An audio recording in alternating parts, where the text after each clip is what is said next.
Hey everyone, welcome to the show. I have a bunch of updates to share about the ghost candidate cases down in Florida. As longtime viewers know, several arrests were made after it was discovered that people were paid to enter local elections in 2020, pretending to be progressive Democrats. In reality, these people were either Republicans or they were at least paid by Republicans. And their whole purpose was to siphon votes away from the actual Democrat in the race and give a leg up, give the advantage to the Republican. In one instance, it worked, which is how Republican Ileana Garcia won her seat in the Florida State Senate. Since then, new alleged ghost candidates have been identified. Some people have been sentenced, others will be going to trial soon. And it's been revealed that at the core of all of this is greed and corporate interests. I know you guys are shocked. Namely, dirty energy companies that are desperately trying to hold on to their monopoly power and prevent a move to clean energy. So here's what's new. Here's what's going on with this whole convoluted mess. You guys might recall that a political action committee called Floridians for Equality and Justice was involved in this whole scheme. The PAC, which is a political action committee, spent a large sum of money. They sent out mailers for one of the fake candidates in Florida's 9th district. That fake candidate, which is a woman named Justine Iannotti that I've mentioned before, she's been arrested. She was charged for accepting money in return for her phony candidacy. And she's now a cooperating witness in the case against two others who were also arrested. Unfortunately, Floridians for Equality and Justice and the man who runs it, Stephen Jones, they will not face charges. The prosecutor has now said that although they found that what the group did and what Jones did is concerning, there's legal loopholes in Florida that allow dark money to pour into these PACs and for the donors to remain anonymous. So the prosecutor couldn't find that the PAC or Jones had violated any of the existing laws in Florida. And in public comments, the prosecutor said that legislators need to update the laws. They need to make things more transparent. However, we did learn a little bit about the funding in this race.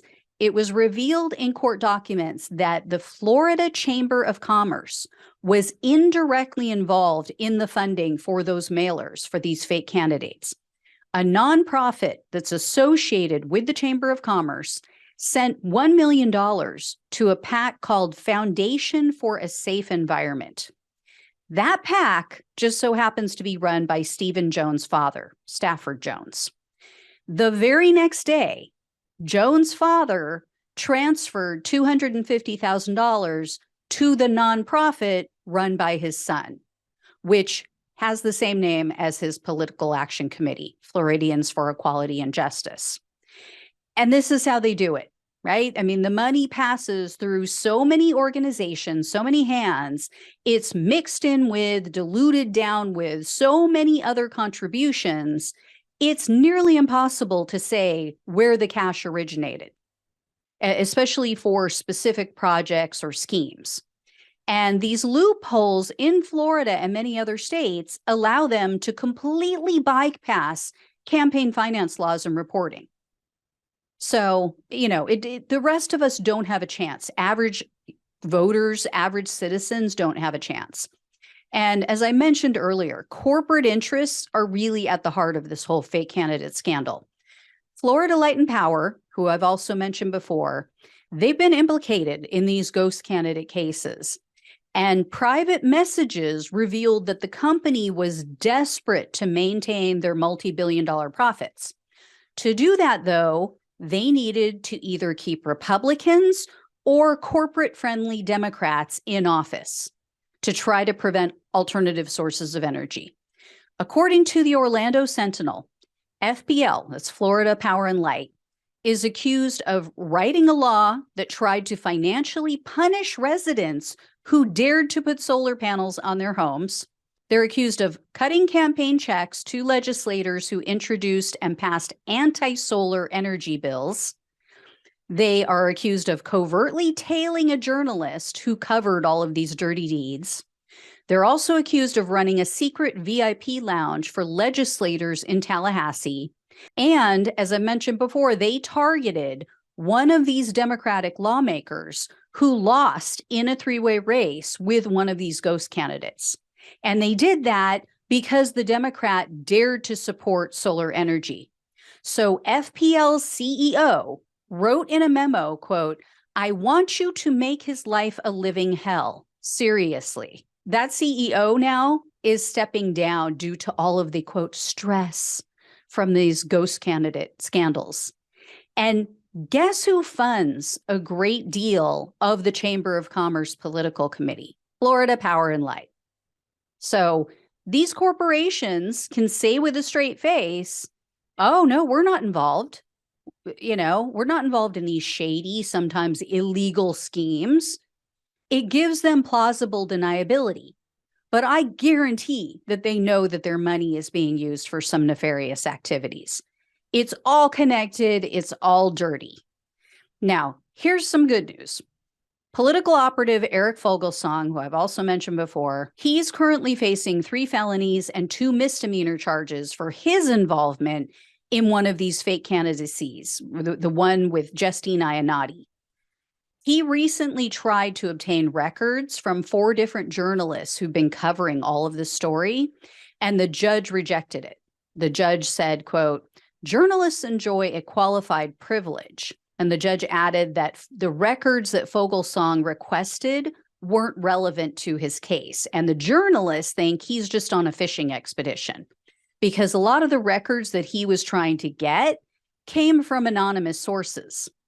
There was a whole packet dropped off to journalists and no name attached to it. The person never stepped up to take any kind of claim to it and say, yeah, I'm the one who sent it to you. And it included that internal communication that I mentioned earlier from Florida Power and Light.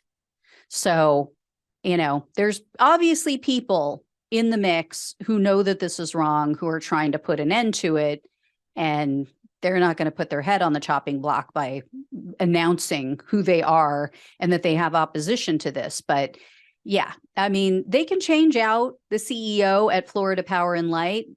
Do we have any faith that they're going to put somebody in there who has morals and ethics and who isn't going to pull the same kind of crap?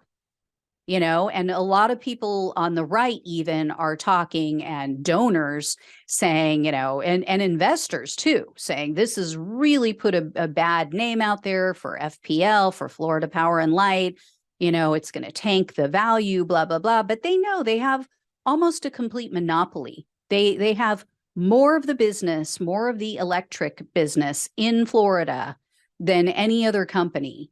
And I don't think Florida voters are really paying attention to this. And even if they are, a lot of them are right wing and they don't care.